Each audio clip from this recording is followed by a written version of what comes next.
안녕하십니까. 서해에서 건져 올린 북한 정찰 위성을 뜯어보니 군사적 효용성이 전혀 없는 망원경 수준이더라 하는 소식을 전해드리겠습니다. 우리 군은 서해 바다에서 인양한 북한 우주발사체와 위성체 잔해를 분석해 본 결과 위성체가 정찰 위성으로서 군사적 효용성이 전혀 없는 것으로 평가되었다고 5일 발표했습니다. 정찰 위성이라고 하면 해상도가 최소 1m는 돼야 하는데 북한의 위성체는 해상도 10m 이상 20m나 되는 것으로 웬만한 상업 위성보다도 그 성능이 크게 떨어지는 수준으로 파악됐다는 것입니다. 위성의 해상도는 위성 카메라 등으로 지표상 물체를 얼마나 정밀하게 파악하는지를 알아내는 기초가 척도가 되는 것입니다. 해상도 1m는 가로 세로 1m의 물체가 위성사진에서 한 점으로 나타난다는 뜻입니다. 합동참모본부 관계자는 우리 군은 북한이 지난 5월 31일 발사한 우주발사체 추락 잔해에 대한 36일 동안의 탐색, 인양 작전을 종료했다면서 이같이 밝혔습니다. 군은 지난달 15일에는 북한 우주발사체 천리마 1형의 2단 동체를 인양한 데 이어서 최근에는 발사체 3단부에 탑재된 위성체인 만리경 1호의 주요 잔해를 찾는 데에도 성공했습니다. 인양한 위성체 잔해는 카메라 등 광학 장비나 부품, 광학 카메라가 들어간 경통인 것으로 알려졌습니다.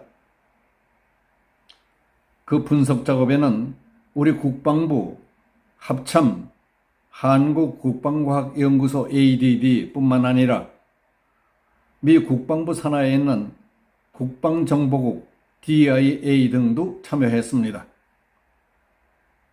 북한은 작년 12월에도 준중거리 탄도미사일을 발사하고 거기서 찍은 사진도 공개했는데 해상도가 20m 수준으로 일반적인 상업용 위성 성능에도 크게 못 미치는 것이었습니다.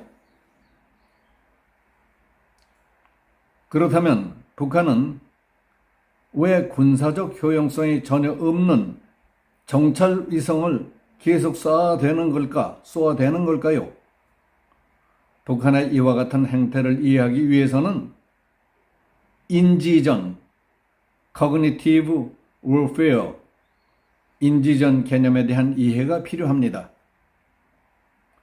인지전이라고 하는 것은 과거의 심리전으로 불리던 행태가 발전한 전쟁 수행 개념입니다.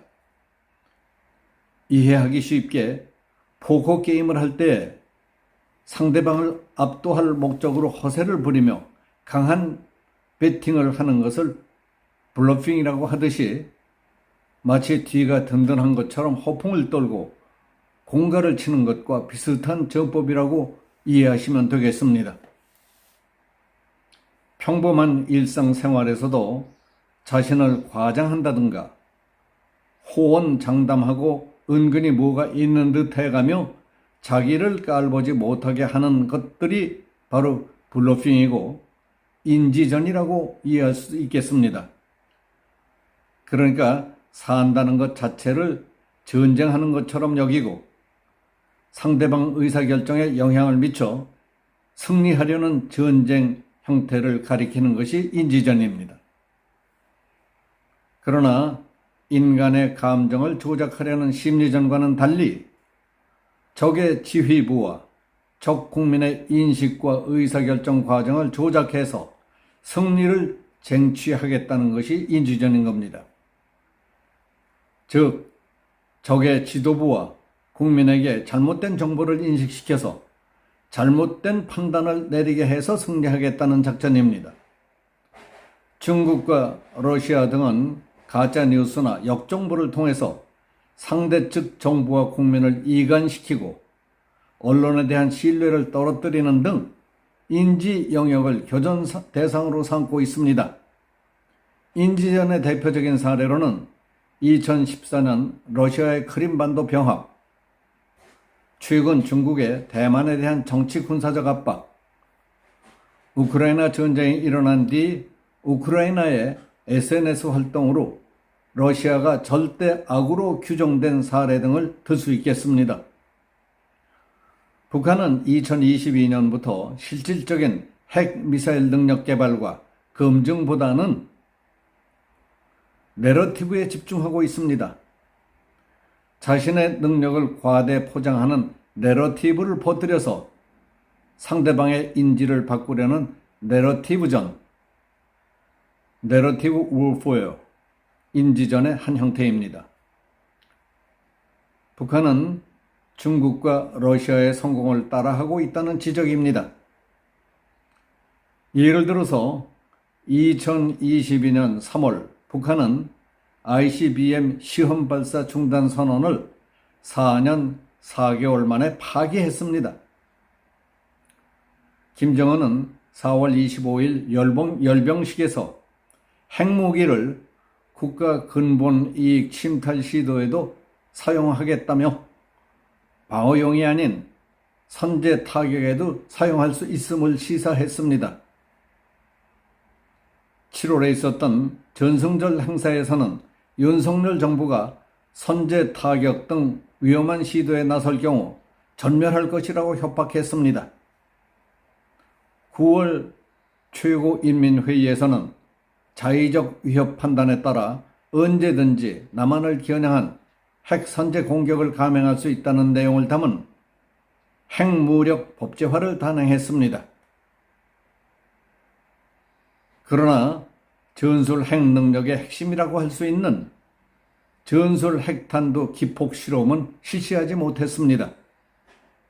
핵탄두 화성 31은 올해가 되어서야 공개했지만 이는 5킬로톤의 파괴력에 불과했습니다. 공항이나 항만을 완전히 무력화시키기 위해서는 화산 31 한 발로는 부족하고 3발 내지 5발을 명중시켜야 완전한 무력화가 가능하다고 합니다. 표적을 정확히 타격해야 하기 때문에 북한은 앞으로 더 강한 20킬로톤 파괴력의 소형 전술 핵탄두를 별도로 개발해 배치해야 한다는 것이 전문가들의 지적입니다. 아산정책연구원의 양욱 연구위원은 북한의 노림수는 결국은 핵 그림자, 뉴클리어 섀도우의 내러티브를 확립해서 우리의 인식을 전환시키려는 것이라며 북한은 핵무기에 대한 심리적 공포를 정치적으로 활용해서 인지전을 펼치려 하고 있다고 했습니다. 양 위원은 북한이 언제든 전술 핵으로 한반도 전체를 ICBM으로 미국 본토를 타격할 수 있다는 인식을 퍼뜨림으로써 주요한 의사 결정권자들이 북한에 감히 대응할 수 없도록 만드는 것이 최종적인 목표라며 이러한 인지전이 성공한다면 대한민국의 어떠한 지도자도 핵전쟁의 두려움 때문에 북한이 어떠한 행동을 하더라도 반대 의사를 표시할 수조차 없게 될 위험이 있다고 말했습니다. 여기서 마치겠습니다. 감사합니다.